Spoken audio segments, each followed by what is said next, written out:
This is WDAM 7 News at 5. Good evening. Thanks for joining us. Leading the headlines tonight is an update on storms moving through the area. The First Alert Weather Team is tracking a line of storms. Heavy rain, lightning in these. We start our team coverage tonight with Rex and the First Alert Weather Center. Rex, how's it going?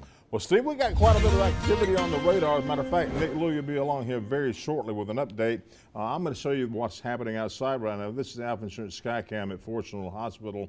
Temperature there is 77 degrees, a little rain falling there. Temperatures around the region, they're vary tremendously from the 70s to around 90, 91, 92, and that's because the rain's falling in certain areas. And this is the current radar, and it's loaded with showers and thunderstorms. We're going to turn it over to Chief Meteorologist Nick Louie with a complete update. Nick? Yeah, thanks, Rex. Over here on the green wall, you can see a lot of these showers and storms are moving from north to south. We were talking about that yesterday, saying that everything was going to be moving from kind of a different direction. And again, everything's moving north to south. We got a couple of thunderstorms down off to the south. There was a severe thunderstorm warning in effect for Pearl River County. That's since been dropped.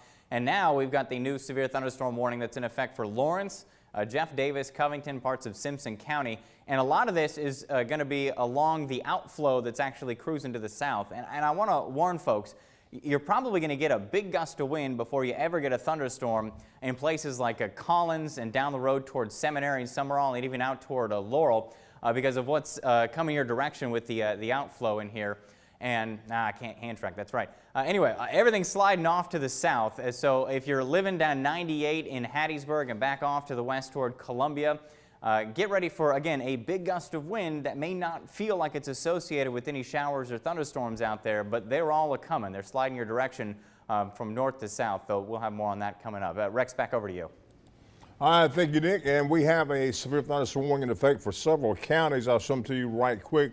And it's for Simpson County, extreme southwestern Smith County, and then most of the western portions of Covington County, all of Jefferson Davis County, and much of Lawrence County. This severe thunderstorm warning is in effect until 5:45.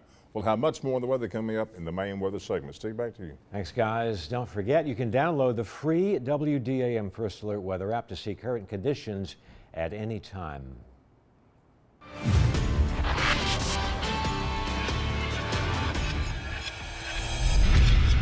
Crime Tracker at 5. A man in Beaumont in Perry County is furious after his bull was killed on his property this evening. He's on the hunt to find the killer. Ashley Jackson talked to the owner about what happened. So, like you said, you said it cost $5,000. Yeah. So what happens now? Are you going to buy a new one? I ain't got no choice. I got to buy another one. I had this one for this year, but he's gone now, so got to buy another one. Jerry Hinton produces cows and calves in Beaumont. He walked on his land Sunday and found his red Angus bull dead. I buy good bulls and put them on good black cows and raise calves and sell calves for market. Now he's trying to figure out who did this. People, you got to quit killing these animals. I found him Sunday, and I think he was shot probably Wednesday or Thursday. I talked to the vet and he said he could have lived 12, 24 hours after he was shot. Investigators on the case have not confirmed the cause of death. According to Hinton, he found the bull in his field. Where we're standing at is where I found the bull. I know I found the bullet hole in the bull. He weighed about 2,200 pounds. Hinton called the Mississippi Department of Agriculture and Commerce for help. We reached out to District 7 investigator Jim Stone. He tells us they are looking into the matter. Right now, there are no suspects. Called Jackson and got hold of the agriculture man, and Jim Stone come out, and now he's investigating. Do you know where they are in the process? No, ma'am, I don't know where they are right now. Hinton took the issue to social media and offered a $500 reward for information. So far, the post has been shared at least 5,000 times. We don't make enough money as it is at this to lose these kind of animals.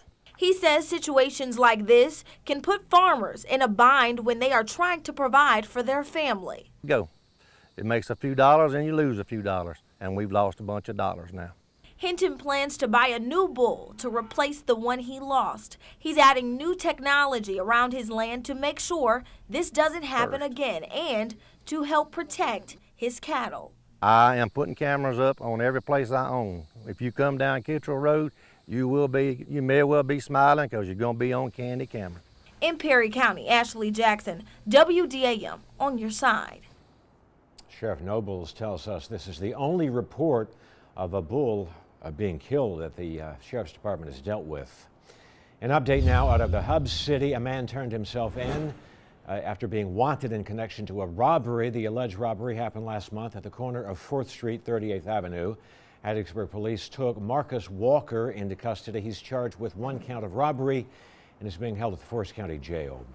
Continuing our updates out of Perry County, Barbara Fairley turned herself into the sheriff's office, wanted in connection to a burglary. She's in custody, being charged for this incident. Her first court appearance is set for tomorrow. The case still under investigation. We're learning the names of the 2 men found dead inside a vehicle in Hattiesburg. According to Forest County Coroner Butch Benedict, the 2 men were James Runnels of Hattiesburg and Dustin Hatton of Purvis. Authorities found the 2 men Monday morning on Highway 11 and Sullivan-Kilrain Road. According to police, the 2 men had no visible signs of trauma or injury. The bodies were sent to Jackson for autopsy.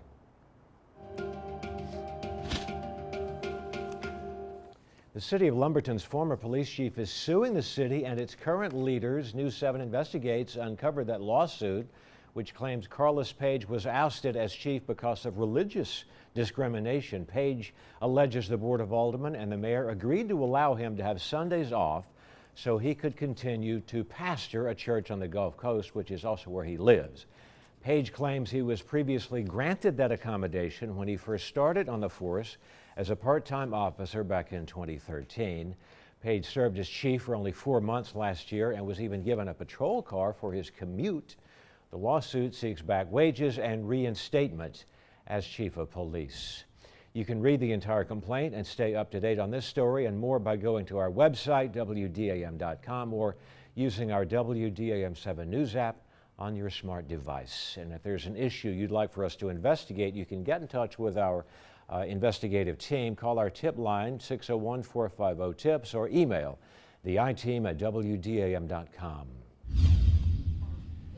Nearly 3 dozen people from the Windy City area have been in the Pine Belt this week helping rebuild and repair homes damaged in the January 2017 tornado. These volunteers are among a group of 30 from 2 Lutheran churches near Chicago who have been working on storm-damaged homes in Paddle and Hattiesburg. 2 homes on Bennett Street are nearing completion. Others are being worked on Edwards and Putnam Streets in Hattiesburg. We're forever grateful for our volunteers. They have a special place in our heart, and without them, we couldn't be where we are today. There is a local community here in the United States that needed support and needed to get people back in their homes. It's been 2 years. It's time. Creer says 28 new home constructions have been completed with volunteer labor since that tornado now 2.5 years ago. It's National HIV Testing Day, and centers are encouraging people to get tested. Mississippi is in the top 10 of new diagnosed cases in the United States. The AIDS Services Coalition provides free HIV testing daily for folks in the community. Those who work at the ASC say it's important for people to get tested because of the lifelong effect it can have. 1.1 million people in the United States are living with HIV, and out of that, 1 in 7 of them don't even know they have it. So that's why we just advise everyone to at least get tested at least once a year so you can know your status and get in treatment if necessary. The ASC is a nonprofit organization that provides support and services to folks affected by HIV. The Rowan class of 1969 is giving back to the community as they celebrate their 50th high school class reunion. The Rowan Legends wrote a $1,000 check for the Osceola McCarty Youth Development Center to use toward youth programs. Several members from that organization are former students of the center, and they say it's a great way to give back. The class says they are celebrating 5 decades of service and guidance to pave the way for the next generation. Taylorsville grad and former NFL quarterback Jason Campbell continues to make an impact on the field after hanging up his cleats. The Auburn standout teaming up with the FCA to host his 8th annual football camp earlier today at Jones College. Campbell says he hopes kids walk away with a better understanding of the game and of life. First and foremost, it's FCA, so to give them a relationship with Christ. Then the second part of it is to learn techniques and different drills out on the field, and to hear from people that's kind of like been in the shoes that they're trying to go. If it's 1 kid or 10 kids, they take something with them to understand that football and life go hand in hand. Over 100 kids did attend that free camp. It's a problem 45 million borrowers are facing in America. The student loan debt total is now nearly $1.6 trillion, according to nerdwallet.com. It's even a topic of conversation playing out in the presidential election. It's now the biggest debt in America. USM Financial Aid Director David Williamson says, really not surprising. At Southern Miss, we tried to be as transparent as possible. We send out detailed cost information before they get here so they'll have a picture of how much it costs. Coming up tonight at 10, we hear solutions on how to calm the anxiety a loan can bring and tips to avoid this beforehand. The 4th of July is a week away and fireworks sales are in high gear as we near the holiday. Pine Belt Fireworks co-owner Kimberly Thomas in Oak Grove says they've had a pretty busy season so far and they expect things, of course, to just get busier. She says they currently have over 750 different kinds of fireworks worth a total of $100,000. It'll probably start picking up about Friday or Saturday. It'll start picking up. The 4th of July will be our biggest day. We will probably be going pretty busy all day long on the 4th. According to a report by Wallet Hub, Americans will spend almost $1 billion on fireworks this year. On the subject of fireworks, fire officials are warning everyone who uses fireworks this 4th of July to use extreme caution. Forest County Fire Coordinator Chip Brown says whenever using fireworks, make sure to always read the safety instructions. Brown says you want to always use fireworks in an open space, not indoors. He says it's common for field or even structure fires to happen if people are not careful. He also encourages parents to always keep an eye on the kids around fireworks or sparklers to prevent them from getting hurt. We see fireworks blowing up in people's hands because they think the fuse is longer than it really is. It goes off quicker. And then we see a lot of sparkler burns. Again, sparklers are made of elements that burn very, very hot, and they can cause severe injuries. He says to call 911 right away if you have any incidents involving fireworks. If you're looking for fireworks shows, the professional displays, or celebrations in the area, we have compiled a list of locations around the Pine Belt on our website, WDAM.com. Some events will take place actually this weekend. You can also view your county's laws regarding fireworks from around the Pine Belt by going on our website so you can stay informed and out of trouble